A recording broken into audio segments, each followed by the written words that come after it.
ಈ ವಿಡಿಯೋದಲ್ಲಿ ನಾವು ವಚನಗಳು ಫಸ್ಟ್ PUC ಕನ್ನಡ ಇದರಲ್ಲಿ ಗಟ್ಟಿವಾಳಯ್ಯನವರ ವಚನಗಳ ಬಗ್ಗೆ ನಾವು ಇವತ್ತಿನ ದಿನ ನೋಡೋಣ. ಇಲ್ಲಿ ನಾನು ಕೆಲವೊಂದು ಮಕ್ಕಳು ಕನ್ನಡದ ಕಲಿಯುವಿಕೆ ತುಂಬಾ ಕಷ್ಟ ಆಗಿದ್ರು ಮತ್ತೆ ಅವರ ಮಾತೃಭಾಷೆ ಕನ್ನಡ ಆಗಿಲ್ಲದೆ ಇದ್ರು ಅವರು ಕನ್ನಡ ಭಾಷೆಯನ್ನ ಆಯ್ಕೆ ಮಾಡ್ಕೊಂಡಿರ್ತಾರೆ. ಅವ್ರಿಗೆ ಸ್ವಲ್ಪ ಕನ್ನಡದ ಬಗ್ಗೆ ಈ ಕನ್ನಡ ಓದುವುದು ಎಲ್ಲ ಸ್ವಲ್ಪ ಕಷ್ಟ ಆಗಿರುತ್ತೆ. ಆದ್ರೆ ಅವರ ಕನ್ನಡದ ಬಗ್ಗೆ ಇರುವಂತಹ ಗೌರವವನ್ನ ನಾನು ತುಂಬಾ ಮೆಚ್ಚುತ್ತೀನಿ. ಈ ರೀತಿಯ ಮಕ್ಕಳಿಗೆ ನಾನು ಕನ್ನಡದಲ್ಲಿ ಕೂಡ ಎಕ್ಸ್ಪ್ಲೈನ್ ಮಾಡಿ ಆಂಗ್ಲ ಭಾಷೆಯಲ್ಲೂ ಕೂಡ ಇಂಗ್ಲಿಷಲ್ಲೂ ಕೂಡ ವಿವರಣೆ ಕೊಡ್ತೀನಿ. ನಮ್ಮ ಕನ್ನಡದ ಮಕ್ಕಳು ಸ್ವಲ್ಪ ಸಹಕರಿಸಬೇಕು ಇದಕ್ಕೆ.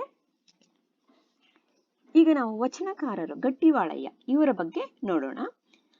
12ನೇ ಶತಮಾನ ನೋಡಿ, ಇಲ್ಲಿ ಅವ್ರದ್ದು 12ನೇ ಶತಮಾನ ಅಂದ್ರೆ 12th ಸೆಂಚುರಿ. 12ನೇ ಶತಮಾನದ ವಚನಕಾರ ಇವರು. ಹಾಗೂ ಶರಣರು ಅಂದ್ರೆ ಫಾಲೋಯರ್ಸ್ ಆಫ್ ಶಿವ ಅಂತ ಬಂದಿದ್ದು.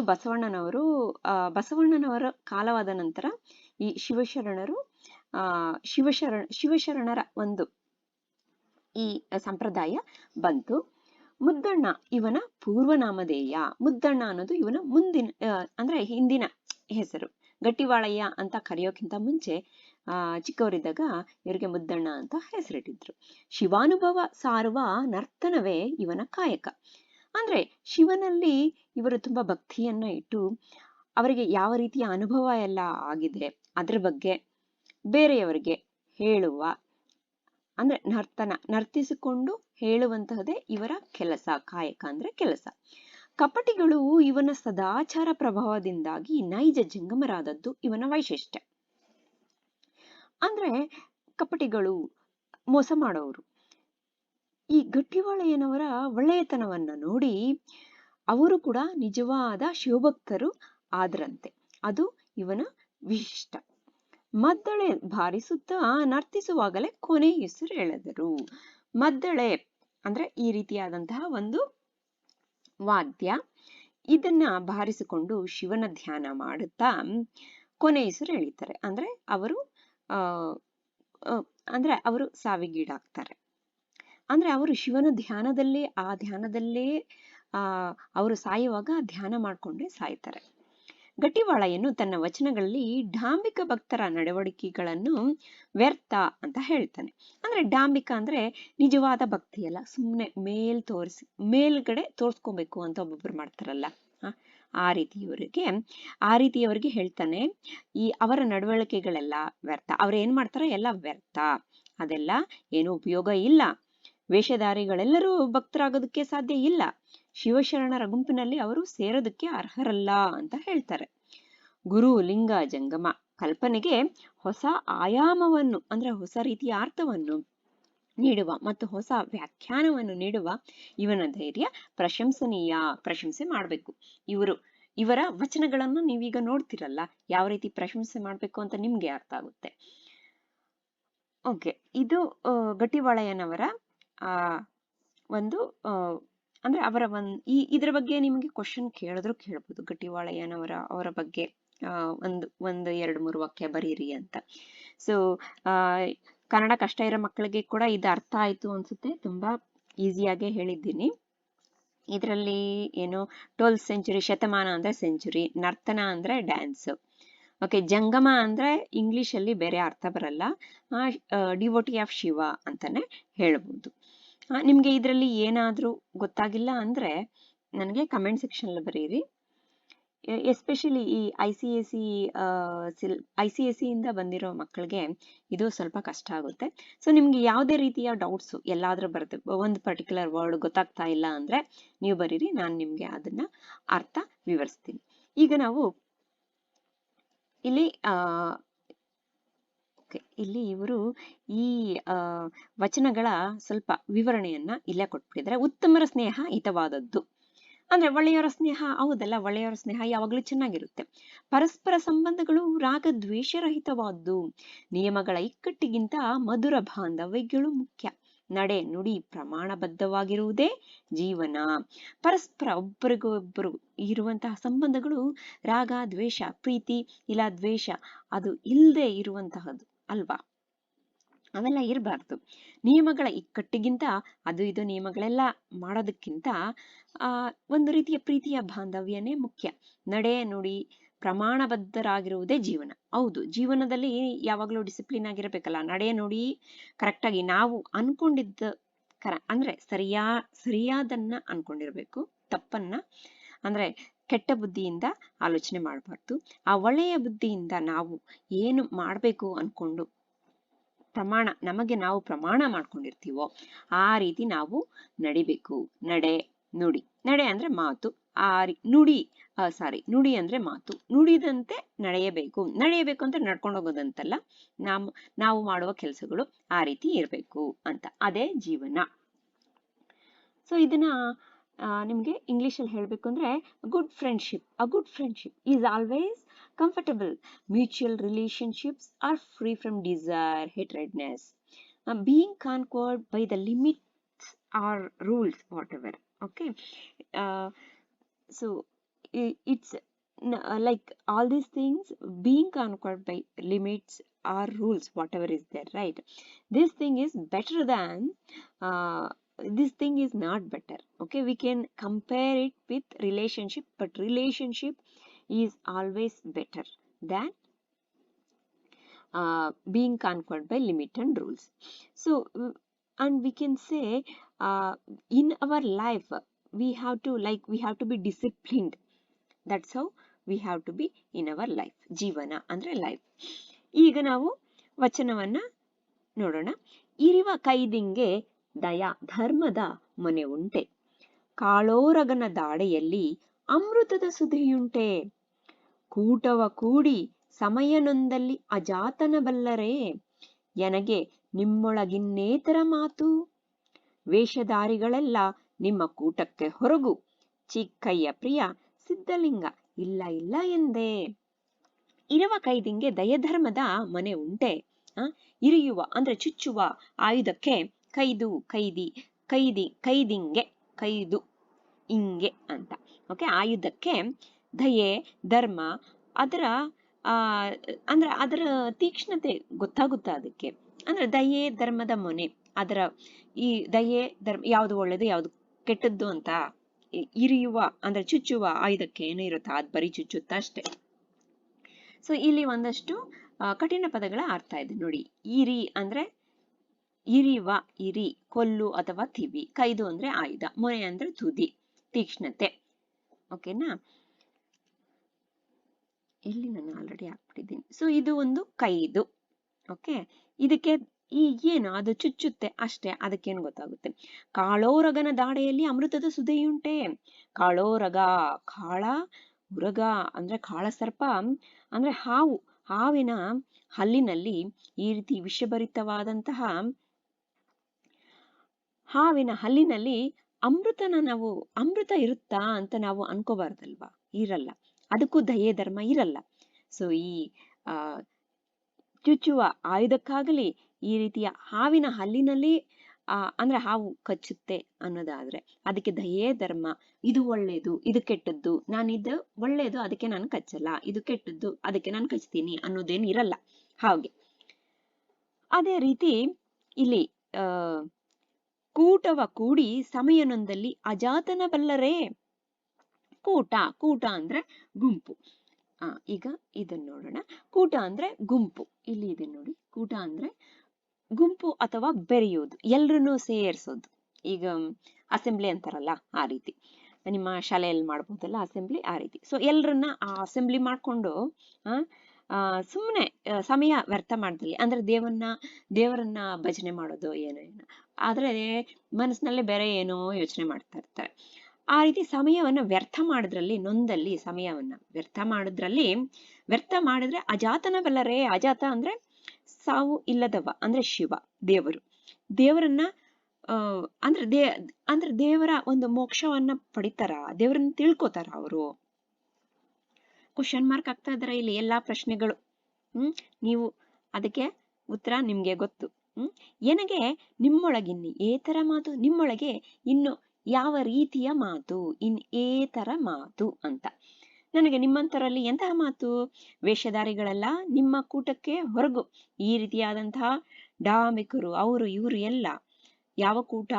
ಶಿವಭಕ್ತರ ಕೂಟದಿಂದ ಹೊರಗಡೆ ಇಡಬೇಕು, ಆಚೆ ಇಡಬೇಕು. ಅವರು ಅರ್ಹರಲ್ಲ, ಶಿವಭಕ್ತರಾಗೋದಕ್ಕೆ ಅರ್ಹರಲ್ಲ. ಅವರು ಕೇವಲ ಡಾಂಬಿಕರು, ಕೆಟ್ಟವರು, ತೋರಿಸಿಕೊಳ್ಳುವವರು, ಭಕ್ತಿ ಇದೆ ಅಂತ ತೋರಿಸಿಕೊಳ್ಳುವವರು, ಅಂದ್ರೆ ಶೋ ಆಫ್ ಮಾಡ್ತಾರಲ್ಲ ಅವರು. ಸೊ ಚಿಕ್ಕಯ್ಯ ಪ್ರಿಯ ಸಿದ್ಧಲಿಂಗ ಇವರ ಒಂದು ಅಂಕಿತ ನಾಮ, ಚಿಕ್ಕಯ್ಯ ಪ್ರಿಯ ಸಿದ್ಧಲಿಂಗ. ನೆನಪಿಟ್ಕೊಳ್ಳಿ, ಚಿಕ್ಕಯ್ಯ ಪ್ರಿಯ ಸಿದ್ಧಲಿಂಗ. ಇಲ್ಲ ಇಲ್ಲ ಎಂದೆ. ಸೊ ಇಲ್ಲ ಇಲ್ಲ ಅನ್ನೋದು ಇಲ್ಲಿ ನಾವು ಕಾಣಬಹುದು. ಇಲ್ಲ ಇಲ್ಲ ಅಂದ್ರೆ ಇವರು ಈ ರೀತಿಯಾದಂತಹ ಶಿವಭಕ್ತರು ಬೇಡ ಬೇಡ ಅಂತ ನಾವು ಅನ್ಕೋಬಹುದು. ಈಗ ಇದನ್ನ ನಾನು ಇಂಗ್ಲಿಷಲ್ಲಿ ಹೇಳ್ತೀನಿ. Is there any awareness of good and bad for any stabbing instrument? Is there any sweetness in the teeth of cobra? Amruta is the sweetness, sweetened milk. And comparing these people, like if we see some people who act and they show off as devotees, and they gather together with other like showing off people and worship, will they know, or will they ever become devotees of Shiva? This is question mark. Okay, asking question. Or will they attain divinity? And Gattivalaya says, I don't have to converse with these kind of people. They are not at all eligible to be in devotees group. ಈಗ ನಾವು ಮುಂದಿನ ವಚನವನ್ನ ನೋಡೋಣ. ತಪವೆಂಬುದು ಬಂಧನ, ನೇಮವೆಂಬುದು ತಗಹು, ಶೀಲವೆಂಬುದು ಸೂತಕ, ಕಟ್ಟಿನ ರಥದ ಭಾಷೆ ಎಂಬುದು ನಗೆಗೆಡೆಯಾಯಿತು ನೋಡ. ನಗೆ ಹೊಗೆ ವಣ್ಣಿದಲ್ಲಿ ಹೊಗೆ ಜಗವಾದಡೆ, ಚಿಕ್ಕಯ್ಯ ಪ್ರಿಯ ಸಿದ್ಧಲಿಂಗ ಇಲ್ಲ ಇಲ್ಲ ನಿಲ್ಲು ಮಾಡು. ತಪವೆಂಬುದು ಬಂಧನ, ತಪಸ್ಸು. ಸೊ ಇಲ್ಲಿ ನಾವು ಡಾಂಬಿಕ ಭಕ್ತರ ಬಗ್ಗೆ ಮಾತಾಡ್ತಾ ಇದ್ದೀವಿ.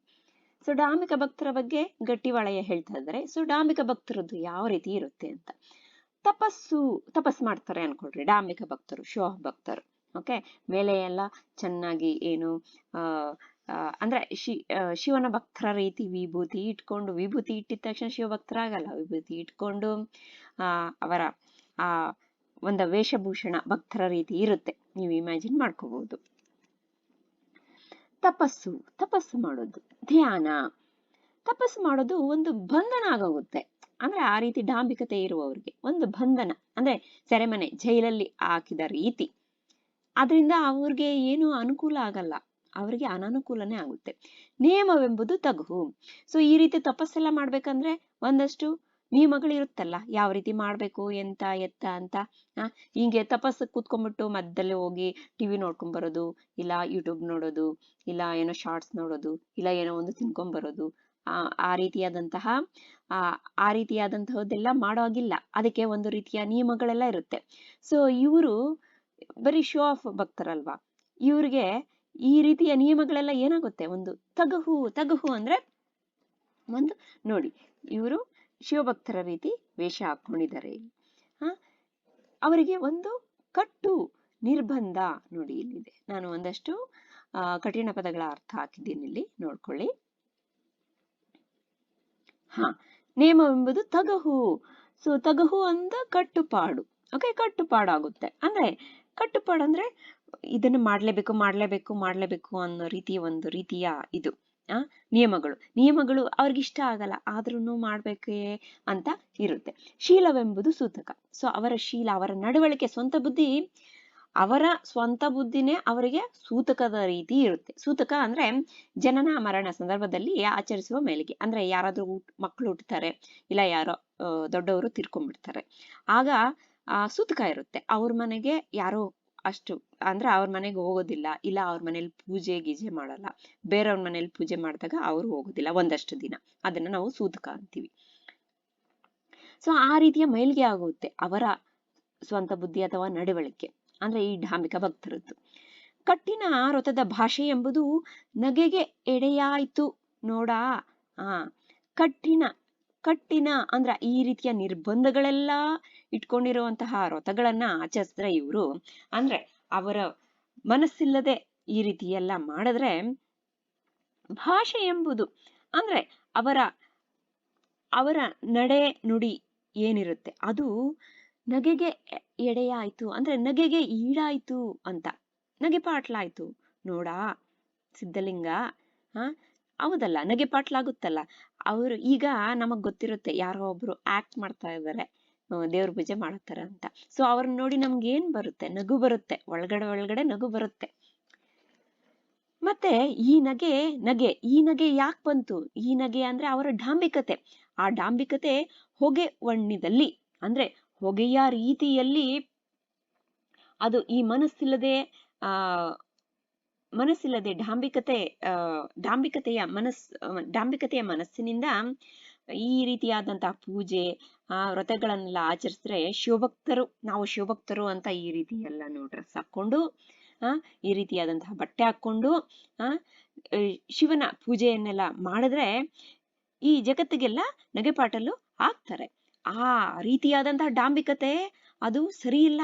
ಅದು ಹೊಗೆ ವಣ್ಯದಲ್ಲಿ ಅಂದ್ರೆ ಅದು ಹೊಗೆಯಾದ್ರೆ ಏನಾಗುತ್ತೆ? ಆ ಹೊಗೆ ಜಗವಾಗುತ್ತೆ. ಹೊಗೆ ಜಗ ಅಂದ್ರೆ ಈ ಪ್ರಪಂಚದಲ್ಲೆಲ್ಲ ಅಂದ್ರೆ ಪಕ್ಕ ಇನ್ನೊಬ್ಬರಿಗೆ ಅವ್ರಿಗೆ ಪ್ರಸರಿಸುತ್ತೆ, ಅವ್ರಿಗೆ ಟ್ರಾನ್ಸ್ಫರ್ ಆಗುತ್ತೆ. ಆ ಹೊಗೆ ಇನ್ನು ಯಾರೋ ಬೇರೆಯವರು ಇವ್ರನ್ನ ನೋಡ್ತಾರೆ, ಸರಿ ನಾವು ಮಾಡೋಣ ಈ ರೀತಿಯಂತಹ ಪೂಜೆ, ಅವರು ಮಾಡ್ತಾರೆ. ಆ ರೀತಿಯಾದಂತಹ ಡಾಂಬಿಕತೆ ಈ ಪ್ರಪಂಚದಲ್ಲೇ ಆವರಿಸ್ಬಿಟ್ರೆ, ಜಗವಾದಡೆ ಆವರಿಸ್ಬಿಟ್ರೆ ಚಿಕ್ಕಯ್ಯ ಪ್ರಿಯ ಸಿದ್ಧಲಿಂಗ ಇಲ್ಲ ಇಲ್ಲ ನಿಲ್ಲು, ಈ ರೀತಿಯಾದಂತಹ ಹೊಗೆ ಬೇಡ, ನಿಲ್ಲು ನಿಲ್ಲು ನಿಲ್ಲು ಮಾಡು ಅಂತ ಹೇಳ್ತಾರೆ ಗಟ್ಟಿವಾಳೆಯನವರು ಇಲ್ಲಿ. ಸೊ ನಾನಿಲ್ಲಿ ಈಗ ಇಂಗ್ಲಿಷಲ್ಲಿ ಹೇಳ್ತೀನಿ. Meditation is like bond for the people who are worshipping God without mind. Okay, for those kind of people. And rules will become regulations, like we have to do like that. Our attitude, our character are like they become a kind of untouchable. With this kind of mindset, if we worship God, and this is like a kind of hypocrisy which may spread to entire world like smoke, which is not a good sign. This should not happen. ಈಗ ಮುಂದಿನ ವಚನವನ್ನು ನೋಡೋಣ. ತನುವ ಮರೆಯಬೇಕೆಂದು ಗುರುವ ತೋರಿ, ಮನವ ಮರೆಯಬೇಕೆಂದು ಲಿಂಗವ ತೋರಿ. So ಇಲ್ಲಿ ಗುರುಲಿಂಗ ಜಂಗಮರ ಬಗ್ಗೆ ಹೇಳ್ತಾರೆ. ತನುವ ಮರೆಯಬೇಕೆಂದು ಲಿಂಗವ ತೋರಿ, ತನುವ ಮರೆಯಬೇಕೆಂದು ಗುರುವ ತೋರಿ, ಮನವ ಮರೆಯಬೇಕೆಂದು, ನನ್ಗೆ ಈ ಕಸರ್ ಎಲ್ಲಿದೆ ಅಂತ ಗೊತ್ತಾಗ್ತಲ್ಲ, ಮನವ ಮರೆಯಬೇಕೆಂದು ಲಿಂಗವ ತೋರಿ, ದನವ ಮರೆಯಬೇಕೆಂದು ಜಂಗಮವ ತೋರಿ, ಲೇಸ ಮರೆತು ಕಷ್ಟಕ್ಕೆ ಕಡಿದಾಡುವ ಭಾಷೆಹೀನರ ಕಂಡು ನಾಚಿಕೆಯಾಯಿತು. ಚಿಕ್ಕಯ್ಯ ಪ್ರಿಯ ಸಿದ್ಧಲಿಂಗ ಇಲ್ಲ ಇಲ್ಲ ಎಂದೆ.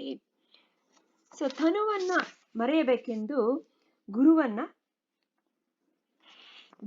ಗುರುವಿನ ಹತ್ರ ಹೋಗ್ತಾರೆ.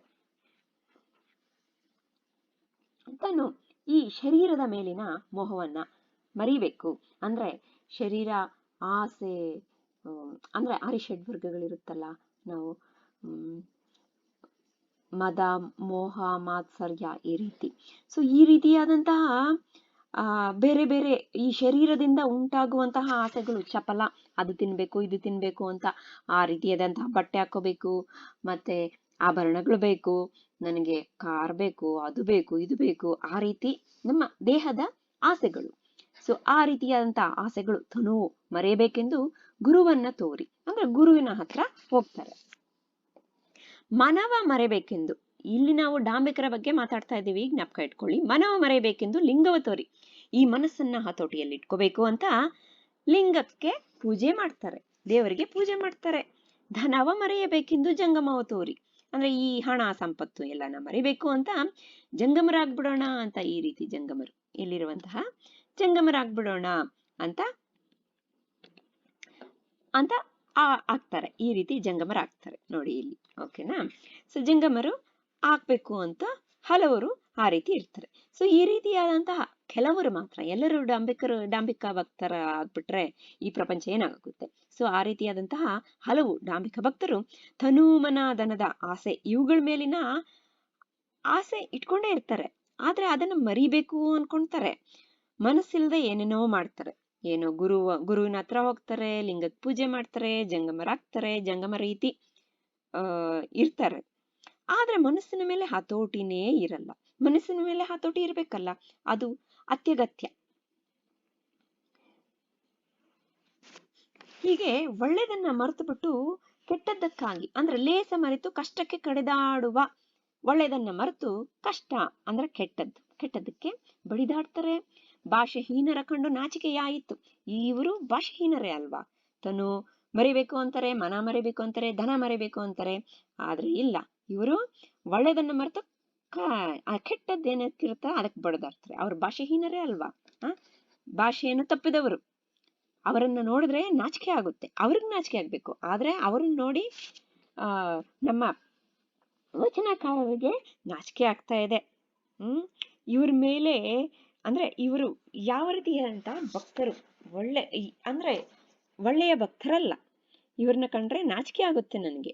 ಚಿಕ್ಕಯ್ಯ ಪ್ರಿಯ ಸಿದ್ಧಲಿಂಗ ಇಲ್ಲ ಇಲ್ಲ ಎಂದೆ. ಈ ರೀತಿಯಾದಂತ ಜನರು ಬೇಡ ಬೇಡ, ಇಲ್ಲ ಇಲ್ಲ ಅಂತ ಅಂದ್ರೆ ಒಂದು ರೀತಿಯ ಖಂಡನೆ ಮಾಡ್ತಾ ಇದ್ದಾರೆ ಇವರು ಡಾಂಬಿಕತೆಯನ್ನ. ಅದಕ್ಕೆ ಇಲ್ಲ ಇಲ್ಲ ಅಂತ ಎಲ್ಲದರಲ್ಲೂ ಬರ್ತಾ ಇದೆ. ಸೊ ಗಟ್ಟಿವಾಳಯ್ಯನವರು ಈ ರೀತಿ ಒಬ್ಬ ವಿಶಿಷ್ಟ ವಚನಕಾರರ ಅನ್ಸ್ಕೊಂಡಿದ್ರು. ಅವರು ಈ ವಚನಗಳಲ್ಲಿ ನಾವು ನೋಡಿದೀವಲ್ಲ, ಈ 3 ವಚನಗಳಲ್ಲಿ ನಟಿಸುವ ಭಕ್ತರಂತೆ ನಟಿಸುವ ವೇಷಧಾರಿಗಳು. ಇಲ್ಲಿ ವೇಷ ಹಾಕೊಂಡಿದಾರಲ್ಲ, ಇವ್ರು ವೇಷ ಹಾಕೊಂಡಿದಾರೋ ಎಲ್ಲ ಗೊತ್ತಿಲ್ಲ ಈ ಪಿಕ್ಚರ್ ಅಲ್ಲಿ. ನಾನು ಸುಮ್ನೆ ನಿಮಗೆ ಶಿವಶರಣರು ಯಾವ ರೀತಿ ಇರ್ತಾರೆ ಅಂತ ತೋರ್ಸೋದಕ್ಕೆ ಹಾಕಿದ್ದೀನಿ. ಅಂದ್ರೆ ಫಸ್ಟ್ ಗಟ್ಟಿವಾಳಯ್ಯನವರ ಪಿಕ್ಚರ್ ಕೂಡ ಬಂತಲ್ಲ, ಆ ರೀತಿ ಶಿವಶರಣರು ಕಾಣಿಸ್ತಾರೆ. ಆ ರೀತಿಯಾದಂತಹ ವೇಷಧಾರಿಗಳು ನಟಿಸ್ತಾರಲ್ಲ, ಅವರನ್ನ ಇಲ್ಲಿ ಟೀಕಿಸಿದ್ದಾರೆ ಈ ಎಲ್ಲಾ ವಚನಗಳಲ್ಲಿ. ಧಾರ್ಮಿಕ ಭಕ್ತಿ ನಡವಳಿಕೆಗಳಿಂದ ದೇವರನ್ನು ಒಲಿಸ್ಕೊಳ್ಳೋದಕ್ಕೆ ಸಾಧ್ಯ ಇಲ್ಲ ಅನ್ನುವಂತಹ ಒಂದು ವಿಚಾರವನ್ನ ಇಲ್ಲಿ ಇಡ್ತಾರೆ ಅವರು. ಅದು ನಿರರ್ಥಕ, ಅಂದ್ರೆ ಅದರಿಂದ ಉಪಯೋಗ ಇಲ್ಲ ಅನ್ನುವಂತಹ ಒಂದು ಅಂಶವನ್ನ ಇಲ್ಲಿ ವ್ಯಕ್ತಪಡಿಸಿದ್ದಾರೆ. ತಮ್ಮ ಈ ವಚನಗಳಲ್ಲಿ ಅವರು ಇನ್ನೊಂದು ಹೇಳ್ತಾರೆ. ಅಂದ್ರೆ ದೇವರ ಹೆಸರಿನಲ್ಲಿ ಮಾಡೋ ಜಪ ತಪ ವ್ರತಾಚರಣೆಗಳೆಲ್ಲ ನಗೆಗೀಡಾಗುತ್ತೆ. ಆ ರೀತಿಯಾದಂತಹ ಸಂಗತಿ ಅದು. ತಪ ವಾಟೆವರ್, ತಪಸ್ಸು, ಜಪ ತಪ ವ್ರತಾಚರಣೆ ಇವು. ಮತ್ತೆ ಇಂತಹ ಬಂಧನ ಕಟ್ಟುಪಾಡುಗಳಿಗೆ ಹೊರತಾದ ಭಕ್ತಿಯ ಅಗತ್ಯವನ್ನು ಇವರು ಪ್ರತಿಪಾದಿಸ್ತಾರೆ. ಅಂದ್ರೆ ಭಕ್ತರು ಯಾವ ರೀತಿ ಇರಬೇಕು ಅಂತ, ಅಂದ್ರೆ ಈ ರೀತಿ ಇರಬಾರ್ದಂತೆ, ಇದಕ್ಕೆ ಆಪೋಸಿಟ್ ಆಗಿ ಇರಬೇಕು. ತನು ಮನ ಧನಗಳನ್ನ ಮರೆಯಲು ಗುರುಲಿಂಗ ಜಂಗಮರವನ್ನ ತೋರಿಸಿದ್ದಾರೆ ಇಲ್ಲಿ. ನುಡಿದಂತೆ ನಡೆಯದ ವಚನ ಭ್ರಷ್ಟರನ್ನು ಗಟ್ಟಿವಾಳಯ್ಯ ಲೇವಡಿ ಮಾಡಿದ್ದಾರೆ ಇಲ್ಲಿ. ಹೌದಲ್ಲ, ಲೇವಡಿ ಮಾಡಿದ್ದಾರೆ ಅಂದ್ರೆ ನಗೆಗೆ ಎಡೆಯಾಯ್ತು ಆ ರೀತಿ. ಇಂಥವ್ರನ್ನೆಲ್ಲ ಶಿವಶರಣರ ಗುಂಪಿಗೆ ಸೇರೋದಕ್ಕೆ ಇವರು ಅರ್ಹರಲ್ಲ ಅಂತ ಹೇಳ್ತಾರೆ. ಮತ್ತೆ ಈ ಲಾಸ್ಟ್ ವಚನದ್ದು ನಾನು ಇಂಗ್ಲಿಷಲ್ಲಿ ಎಕ್ಸ್ಪ್ಲೇನ್ ಮಾಡಿಲ್ಲ ಅಲ್ಲ. To forget this body we seek guru teacher. To forget this mind, here we are talking about the people who worship God without putting their mind properly. Means they don't believe in all these they do believe and they don't believe. So they don't have a proper mindset. So with this they want to forget about the body. So they seek guru. And about mind they want to forget, they seek God. About wealth they want to forget, they seek jangamas. Jangama you can see here. So these kind of, even then these people forget devotion even with all these and walk in the pathway of ignorance. Okay, they're the ignorant people. It's not that they don't know anything, they know many things, but they walk in the path of ignorance. They forget goodness and they can't recognize it, but they fight for bad, which you can see in the recent incidents even internationally. These people who forget their promise, who like the people who seek God and all, okay, they should be shameful for their actions, but they are not. So here the writer himself is feeling shame for these kind of people. So he say, Chikkaya Priya, we don't want these people. No, for these people. That's what the writer ಗಟ್ಟಿವಾಳಯ್ಯ says in this vachanas. So ಇಲ್ಲಿ ನಿಮಗೆ ಯಾವುದೇ ರೀತಿಯ doubts ಬಂದ್ರೆ comment section ಅಲ್ಲಿ ಬರೆಯಿರಿ ಮಕ್ಕಳೇ. Thank you.